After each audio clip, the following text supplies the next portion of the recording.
The thoughts, views, and comments expressed by Sidebar, its guests, callers, and advisors are not necessarily those of the management, ownership, or production unit of ILS Verizon Media Group. Sidebar, a 103.5 The Beat podcast, is a production of ILTV Studios and may not be reproduced or represented, in part or in its entirety, without the express written consent of Verizon Media Group. Sidebar is the intellectual property of Verizon Media Group. Copyright 2024. All rights reserved.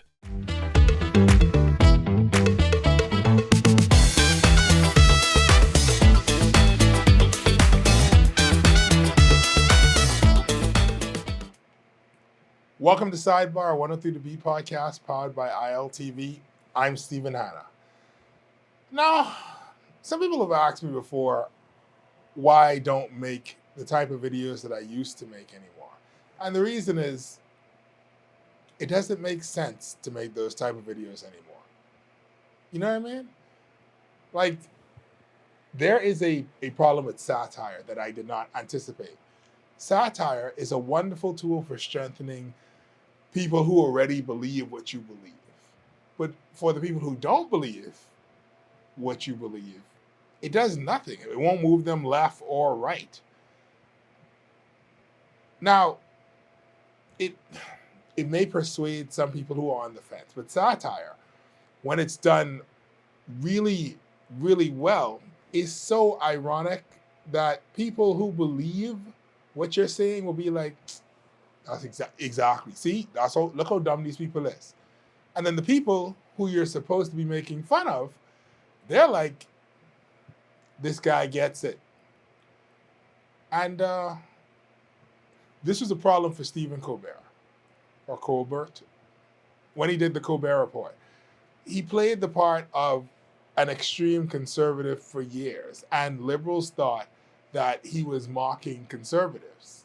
But the conservatives thought that he made a really good mascot. So after doing that for years, he honestly probably didn't make anybody switch sides. It's not an effective tool for getting actual change to happen. Satire only works on topics that we already can all sit back and agree on. We already hold this position about this thing. Yes, murder is bad. Thank you again for saying it in a new way, because the old way was getting old. I mean, but we still agreed. And other than that, I mean, it doesn't really work in a broad sense. So to make political satire about one side or the other side does nothing in terms of making any real difference. The second issue is, if one side is lacking and then you vote for the next side, but they're also lacking, you have to ask yourself, why is everyone lacking?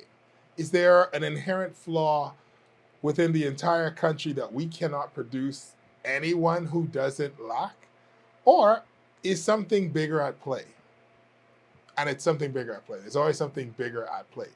The things that are preventing any government, successive governments, from making any true, and I'm going to say meaningful change in the country that could last generations and generations, those things are determined by things outside of the government. And sometimes that thing is international pressure and forces, because we changed our banking and monetary policies because of international pressure. Sometimes, though, it's internal forces, and that can be twofold. It can be that the government wishes to do something, and a small group of people who may have millions of dollars within the country are preventing it because they don't want it to happen, because they make money off of things being broken. The government can go to them and say, hey, this is what we want for the humans that are employed by you. And the person will say, I will fire every single person that works for me and burn this building down and move to Canada before I pay them one red penny more. And believe it or not, that happens more often than you think. The government says, hey, I want you to not charge humans so much for the necessary goods or services that you provide to them. Okay? We're not asking you for more money. We're just asking that you charge everybody else less. And the person turns to the government and says, I will burn my store down before I give them one red penny more. But Stephen, the government is the government. Surely there aren't people who would tell the government to kick rocks, right? There are people in this country whose power is too vast and too great for the government to just say to them, we will cut you off and shut you down. Why? Well, because they do provide a necessary service to the general population. People will die if they go away suddenly. And so the government has to play softball with them. It has to ease them into doing different things, into doing the right thing sometimes. And then the second thing that's an internal factor is the general population. The government can't do anything without the permission of the general population. At the end of the day, the general population is what not just the government, everybody wants. Everybody wants your blessing. Everybody needs your blessing. Nothing exists without the blessing of the general population. All of the government's power exists because we, the general population, give it to them. Money is a certificate of our labor. The land is ours, the seas are ours, the masters own nothing. We give them permission because we have decided either consciously or implicitly that this present order is the best possible order for now. And then one day we'll talk about what is a government. But today, what we are talking about is how to get you in a position as a regular, normal, everyday person to say, I have this. I have what I need. I therefore don't need to bend for this other thing. I have it within me, the strength, I have the vision, I can see clearly what is happening, and I know that I am not going to be manipulated. I'm going to not allow my power to be used for nefarious purposes to enrich one individual. I am not going to have my power used to disenfranchise myself. I'm going to focus on what is best for the country at large, and then we can all together push towards that common, loftier goal, for lack of a better term. And this is where the issue lies, which is what I would like to address. We often get distracted at what the problem is and what is preventing us from attaining our goals. Some people start to see the removal of problems as their life goal, but your life goal,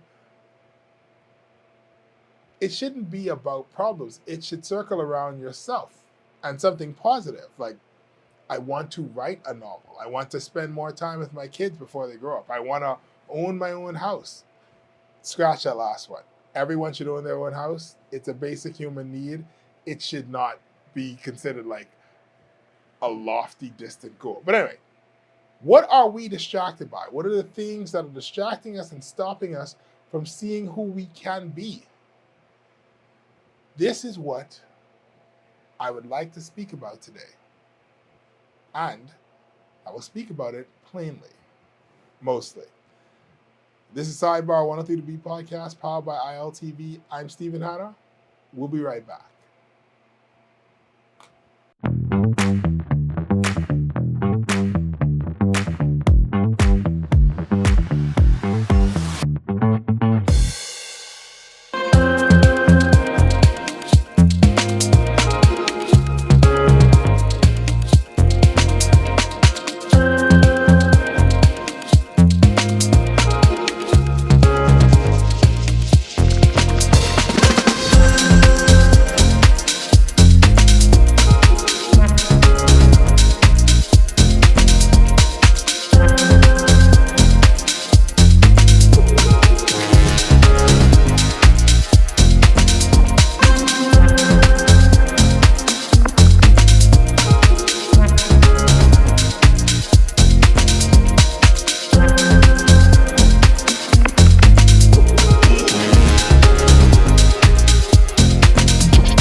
At Island Luck, we take sports seriously.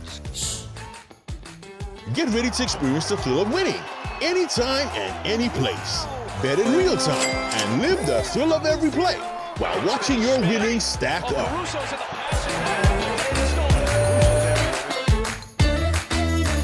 It's your chance to score big with fast payouts and a world-class experience. Get in the game and bet the Bahamian way with Island Luck Sportsbook.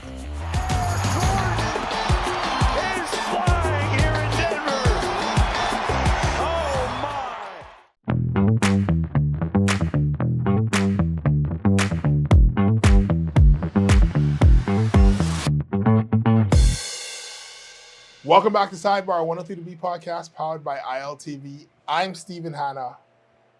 Let's get back into it. Immigration is a distraction. Now, there's a metaphor for how persons are interpreting immigration. And I'm sure that it's not true in every single situation. But generally speaking, we'll get to what the metaphor is. Now, immigration tends to be a net positive for the majority of places where it happens. It's an economic positive because, once again, generally speaking, what you have is persons who are coming from a place where the cost of living is less, making money at a lower rate than the persons who are from there. When they do remittance, which is sending some of the money back to their original home, it goes further there. But a significant amount of the money stays within this country. And so they are able to do jobs that in the modernized world, persons from developed or developing countries don't want to do. One of the things that's important to remember that in the so-called developed countries, the primary means of making money is usually services, as opposed to manufacturing and production. And while we can argue if we are developed or not, we know that our primary business is within the service industry. But we still need things, all right? We need food, we need clothes, we need shoes, all of these tangible things. We can import them or we can produce them. If we import them, the cost of living goes up. And what people are willing to pay for the jobs that involve production oftentimes don't really match it. You know what I mean? And that costs things to throw off. You have to remember that the average person doesn't want to work in the hot sun, making sure that cabbage is doing okay. Now, once again, this is broad. It doesn't include foreign-born persons who have specialized skills that are needed for, vampire bat removal. But they are also a net positive. However, you know that when you hear people complain about immigrants and immigration, they aren't talking about the ones who own navy blue suits or anyone east of the Greenwich Meridian. Don't get me wrong. There are immigrants that are bad, but if we are talking big picture, generally speaking, not in every case, but generally speaking, foreign labor is usually a net positive. And when I say net positive, I'm not speaking in terms of ethics. It's a net positive in form of economics. But here's the thing. Regardless, even though economically it may be a net positive, it's not sold to the public as a net positive. To the public, it's sold as, because we've said it so many times for so long, it's sold as immigration is a problem. Point blank, full stop. Like you could stand in the middle of the road and say immigration is a problem, it needs to be addressed. And you rarely get anybody giving you any flack for saying that. So much so, to the point that people who ordinarily would be soft-hearted, bleeding liberals also agree. Immigration is a problem. Therefore, we need to get a cap on it and get a control on it. We need to clamp down. There are too many foreigners in the country. No one ever ask, one, is that really a problem? And two, why are there so many foreigners in the country? And the reason why there are so many foreigners in the country is because there is no living wage to do most of the jobs that they're asked to do. And therefore, it only works if you can give it to somebody who doesn't have to live by the livable wage standard. It works for somebody who is like, this is all temporary. I will live inside terrible conditions for however many months or years to have a better tomorrow. Once again,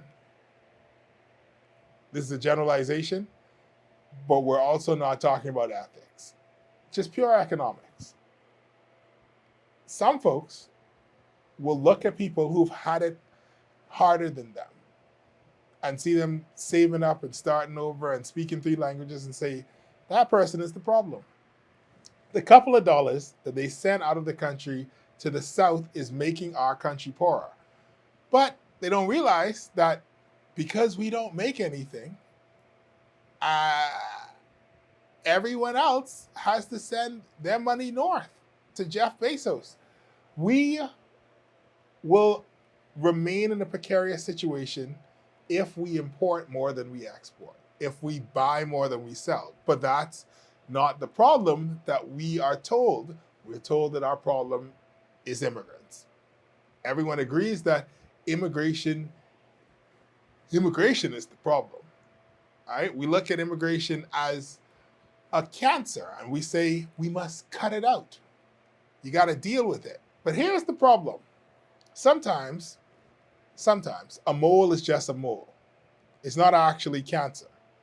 If every time you got a mole or a freckle on your skin, you were like, cancer, and you chopped off your arm, that's not the right way to deal with it. But that's what we have. We have persons saying, oh, man, these people, they don't really belong here. We need to send all these people back. And it's like, no, that's just skin. And it may be a little darker and it may be a little raised, but it's just a beauty mark. But you're like, no, we got to get rid of it. Maybe, I'm going to give you this. Maybe there have been an occasion or two where an evil Canadian comes down and is a cancer to our society. Most definitely. Have there been times where we may have needed to cut out a cancerous British citizen from our society? Not all British citizens, but cancerous British citizens from our society. Probably. I mean, it sounds like a likely thing, particularly seeing as though we're a former colony. You cannot tell me that all the British people who were living in the Bahamas were good all the time. So I'm not going to say that there's never been a cancerous growth that needed to be dealt with. But now here comes the question again. Why? Because even if you cut off every part of your body that had a mole in an attempt to prevent a cancerous growth, you still have to ask yourself, why are you getting moles?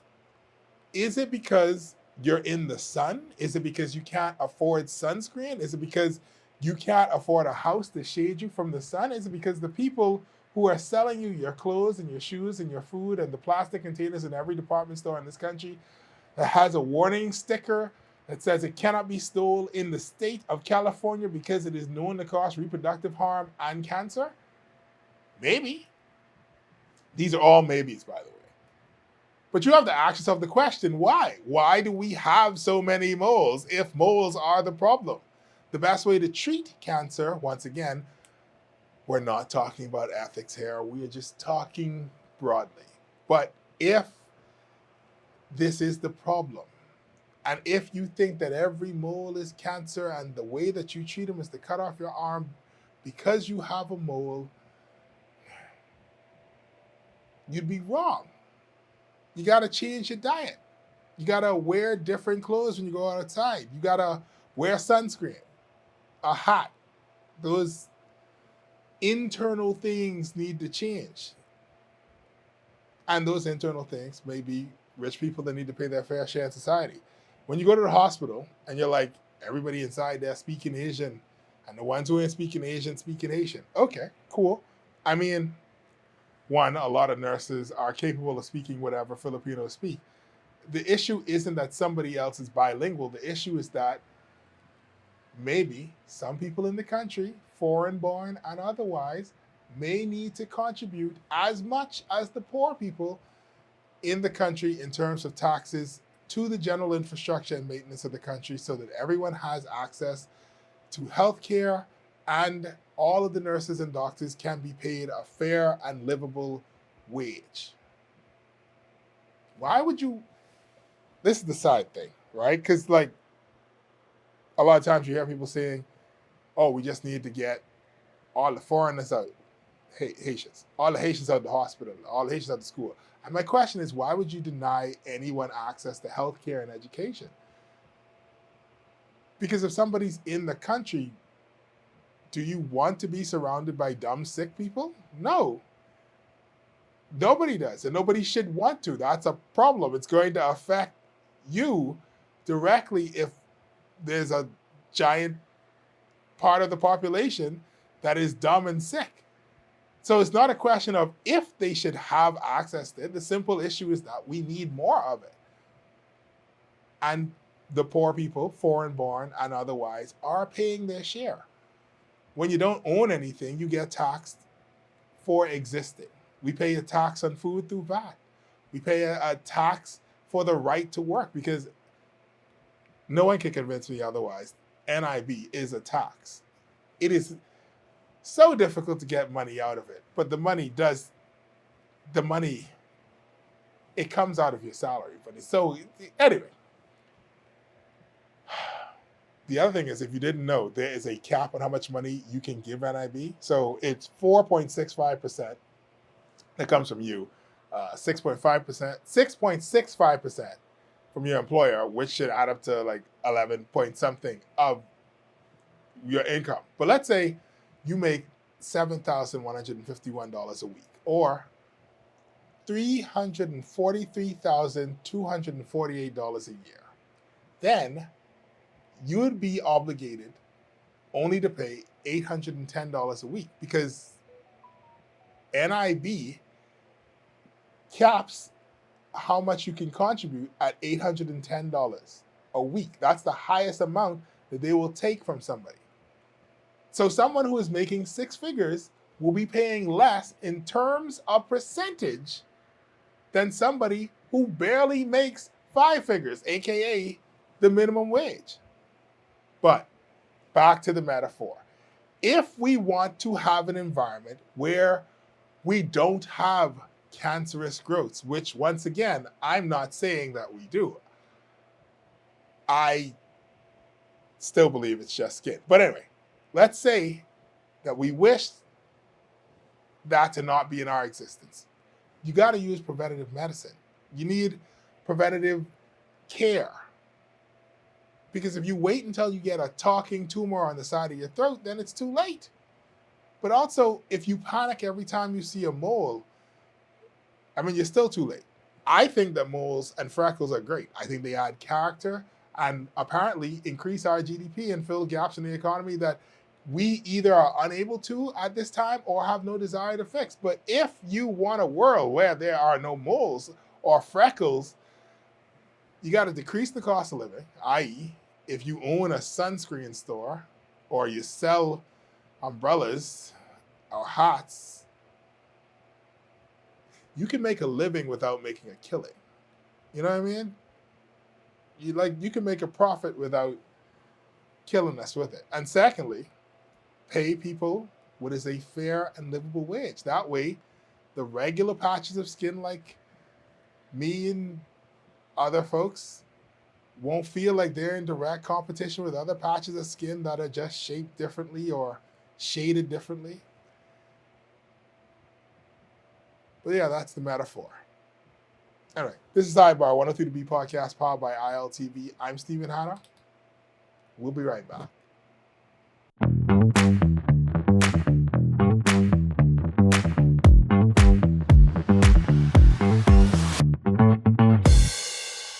Edenwell has expanded their testing menu. We now offer blood work, drug screening, and so much more. Our hours of operation are Monday to Friday, 7 a.m. to 5 p.m., and Saturday, 8 a.m. to 1 p.m., located on 11 Madera Street. We are here for all of your laboratory needs, with fast and reliable lab work done by our friendly and knowledgeable staff. Let us help you take the needed steps to stay in the know about your health. Let's keep working towards a healthier you. Stay Eden well.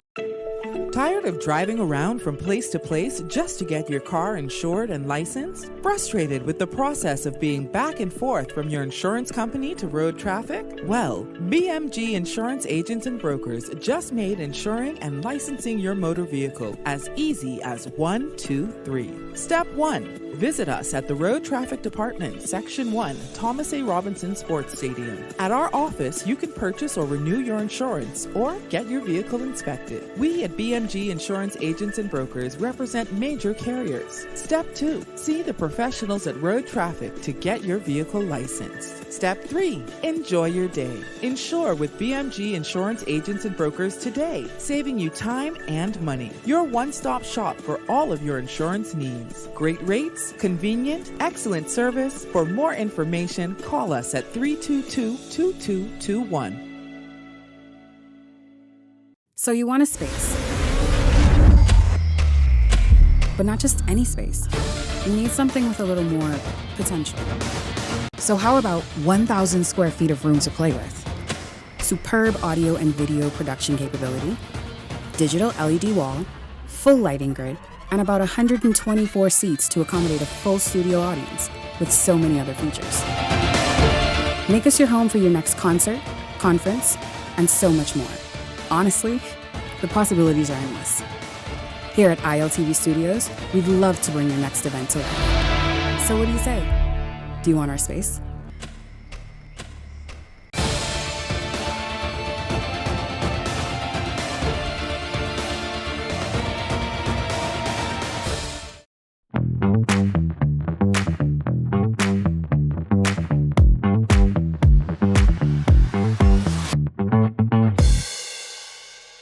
Welcome back to Sidebar, 103 to Be podcast, powered by ILTV. I'm Stephen Hanna.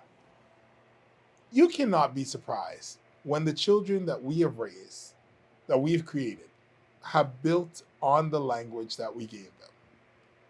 The way languages work is, for example, with Bahamian Creole English, aka Bahamian dialect, aka Bahamianese, whatever you want to call it. The way it started off is that you have at least two languages interacting with each other. In our case, we have English, where the majority of the words that we use are coming from, right? That's the lexicon, the vocabulary.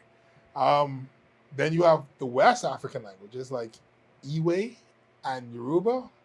That's where we get our pronunciation and our syntax, which is just a fancy way of saying how we use the words, where we put the words in a sentence, all right? So as Bahamians, we may say something like, I going to the store, instead of I am going to the store.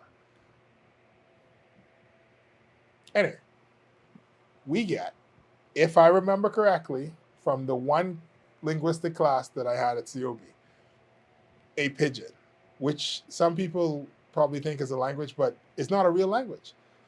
Pidgin is a form of communication where, honestly, in our case, it probably is just a slaver saying enough words to communicate what he wants to an enslaved person who communicates enough words back that, hey, I understand what you're saying, you can stop hitting me, all right? So it's not a real language at that point.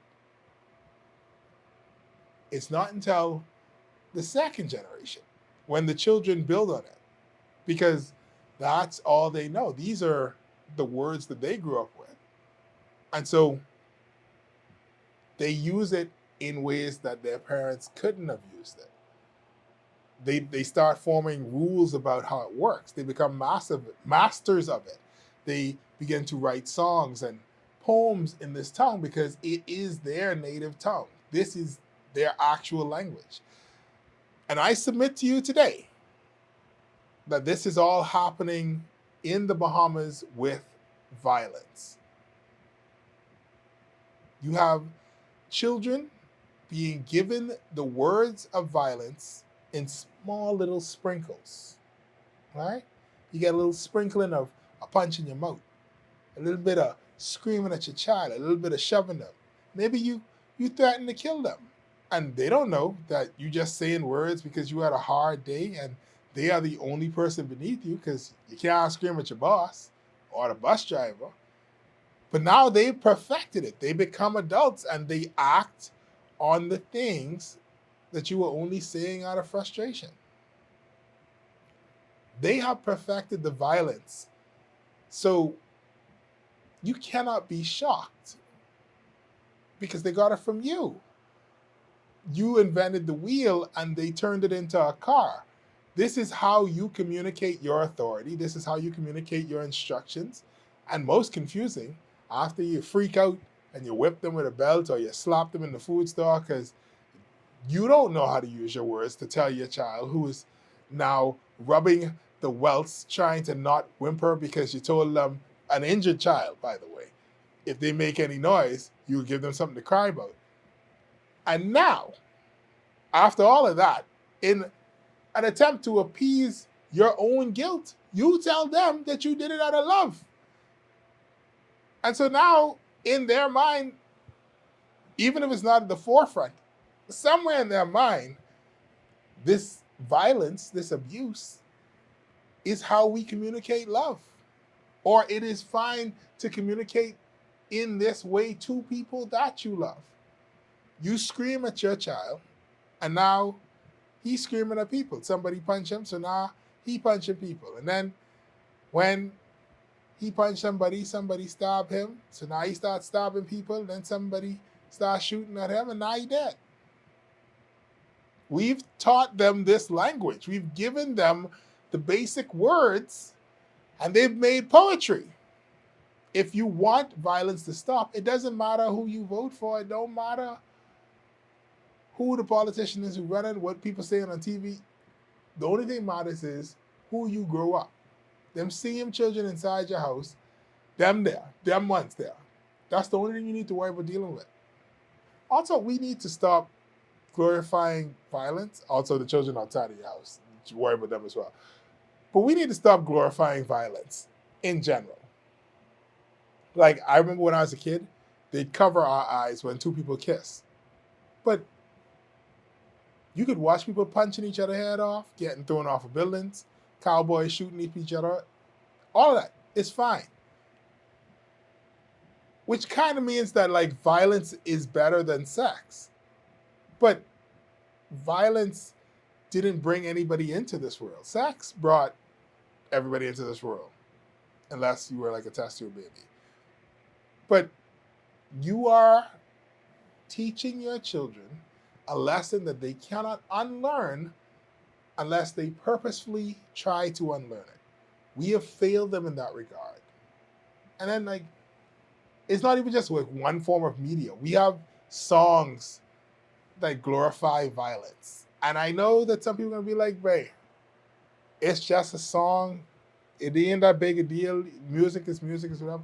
But I submit to you, burritos, go-go ribs, taste so good.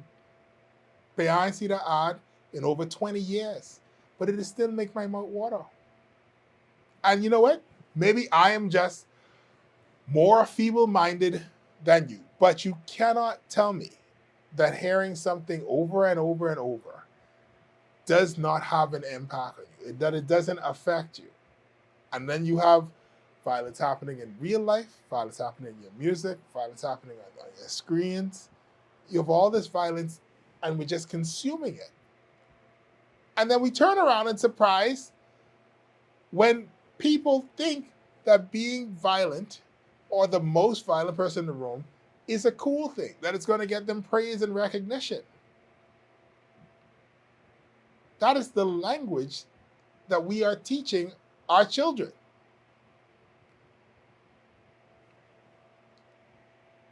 I think one of the biggest examples that I can think about is the show, Child Abuse Wednesdays. You know the show. It airs on the other station. Everybody likes to quote it.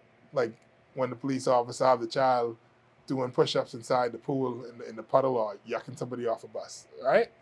It's the show with the police officers and the defense force officers and the prison officers. Sometimes they abscond children in the dead of night, yanking them by the collar, throwing them around, screaming at them, doing all sorts of things. That if a police officer were to do it to you as an adult, you would at the very least hate all police officers and never trust them again. At the very most, you would most likely sue the pants off the Bahamian government for being treated in such a manner. This is a television show based on the shows in the United States, you know, the scared straight shows. But this is the thing. We've known for years that those shows and those programs have never worked. They do not in any way, shape, or form provide any meaningful or significant change to the likelihood of participants going to jail, dying of violence, changing behavior. It does nothing. But what exactly do you think you are teaching a child if the only way you're communicating to them is by grabbing them and screaming at them and saying, take that sissy sweater from around your neck, this is in Europe. Everybody laughing at them, they can't go home, they're being threatened with violence by adults, and the other adults, they just watching there and recording it with their cameras. Now, why do you think a child, after enduring that sort of shocking treatment by a police officer, would want to become a police officer? Do you think that he's grateful for the screams and he's like, yeah, that's it. That's what I needed. I needed somebody to scream in my ear and scream in my face, spit up in my face all day. If that is the case, if that is what that child was looking for, that child needs therapy, 100%. But could it be somewhere in his child mind, he reasoned that this guy has all the power. He can do all these things to me and I can't say anything to him. He is the baddest and the loudest and the most violent person in the room.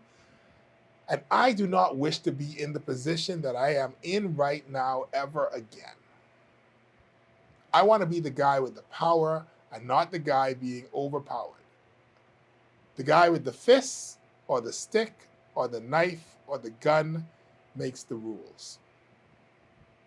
And that's the only thing we're teaching children with this language. We're teaching them percussion maintenance. When something's wrong, like with your television, you hit it and you hope that shakes something loose and the TV starts working again. But the thing with percussion maintenance is it only works like 2 or 3 times. After that, you're just hurting your hand.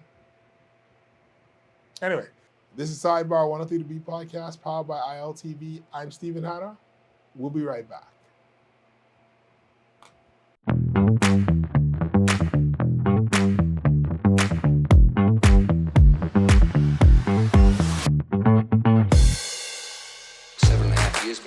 Here all of a sudden, total stranger. I'm calling you Rick and Sheila like. At Island Lock, we take sports seriously. Get ready to experience the thrill of winning anytime and any place.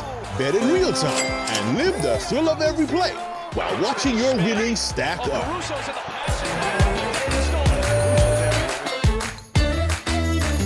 It's your chance to score big with fast payouts and a world-class experience. Get in the game and bet the Bahamian way with Island Luck Sportsbook.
Welcome back to Sidebar, 103 to B podcast powered by ILTV. I'm Stephen Hanna, and this is the Island segment. New Providence, top food, dirtiest.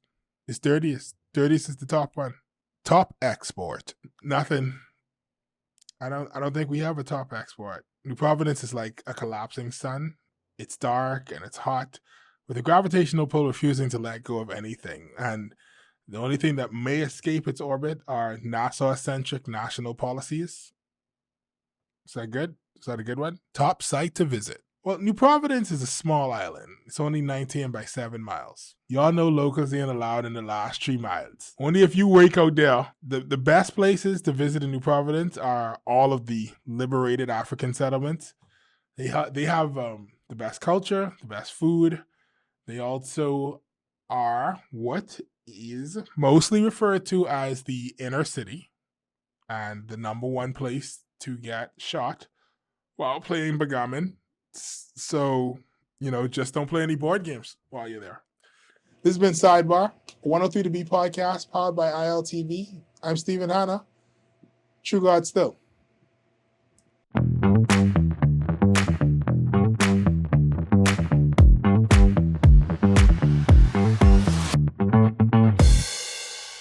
Edenwell has expanded their testing menu. We now offer blood work, drug screening, and so much more. Our hours of operation are Monday to Friday, 7 a.m. to 5 p.m., and Saturday, 8 a.m. to 1 p.m., located on 11 Madera Street. We are here for all of your laboratory needs, with fast and reliable lab work done by our friendly and knowledgeable staff. Let us help you take the needed steps to stay in the know about your health. Let's keep working towards a healthier you. Stay Eden well.